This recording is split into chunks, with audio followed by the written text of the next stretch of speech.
Trump প্রশাসনের কঠোর অভিবাসন নীতির প্রভাবে সংকট তৈরি হচ্ছে মার্কিন শ্রমবাজারে।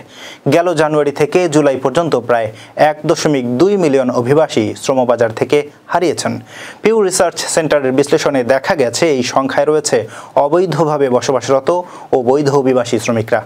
এমন পরিস্থিতিতে ভয়াবহ বিপর্যয়ের মুখে পড়েছে মার্কিন শ্রমবাজার। প্রয়োজনীয় কর্মী সংকটে অনেক প্রতিষ্ঠান চালানো কঠিন হয়ে পড়েছে। সেই সাথে অভিবাসীরাও কর্ম হারিয়ে ভয়ে পলাতক জীবনযাপন করছেন, যা দুই পক্ষেরই অসুবিধার কারণ হয়ে দাঁড়িয়েছে। পিউ রিসার্চ সেন্টারের সিনিয়র গবেষক স্টেফানি ক্র্যামার জানান, মার্কিন শ্রমশক্তির প্রায় 20% অংশই অভিবাসীদের। কৃষি, মাছ ধরা ও বনায়নে শ্রমিকের 45%, নির্মাণ খাতে 30% এবং সেবা খাতে 24% শ্রমিকই অভিবাসী। এই শ্রমিকদের অনুপস্থিতি সরাসরি কৃষি উৎপাদন, নির্মাণ ও সেবা খাতের কার্যক্রমে ব্যাঘাত সৃষ্টি করছে। ডালাস ফেডারেল রিজার্ভ ব্যাংকের শ্রম অর্থনীতিবিদ পিয়া ওরেনিয়াস বলেন, সীমান্ত পেরিয়ে আসা অভিবাসীর প্রবাহ প্রায় বন্ধ। এটি নতুন চাকরির সুযোগ তৈরি করতে প্রভাব ফেলেছে। শ্রমিকের অভাব অনেক শিল্পে কর্মসংস্থান বৃদ্ধিকে বাধাগ্রস্ত করছে।